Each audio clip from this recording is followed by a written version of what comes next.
Chapter 9. The Human Makeup. The Spirit. The Self.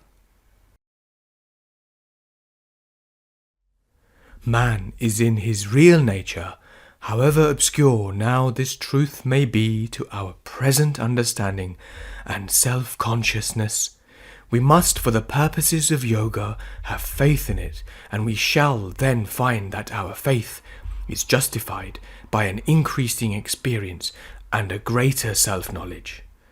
A spirit using the mind, life, and body for an individual and a communal experience and self-manifestation in the universe. The synthesis of yoga.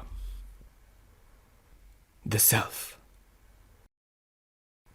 But if we learn to live within, we infallibly awaken to this presence within us, which is our more real self, a presence profound, calm, joyous, and puissant, of which the world is not the master, a presence which, if it is not the Lord himself, is the radiation of the Lord within.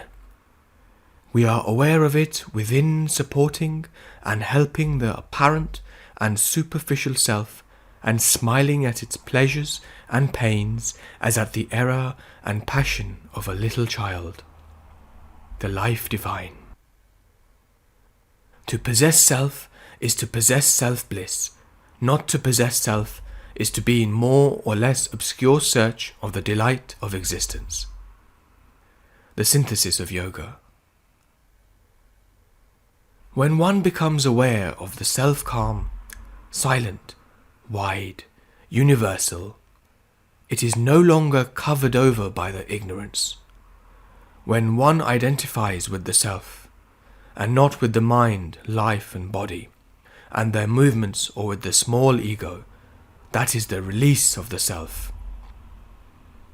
Letters on Yoga 3.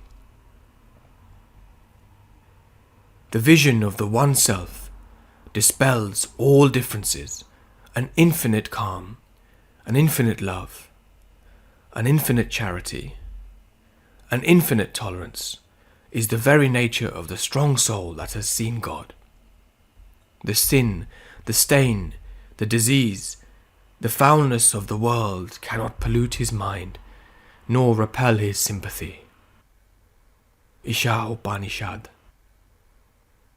We must attain that absolute peace and stillness in which we become aware of the calm, motionless, blissful self within us, which is eternally untroubled and unaffected by the touches of things, is sufficient to itself, and finds there alone its eternal satisfaction.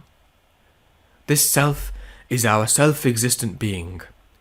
When this self is revealed within us, when we feel its peace and stillness, we can grow into that.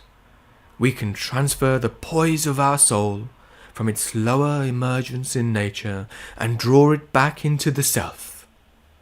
We can do this by the force of the things we have attained: calm, equality, passionless impersonality.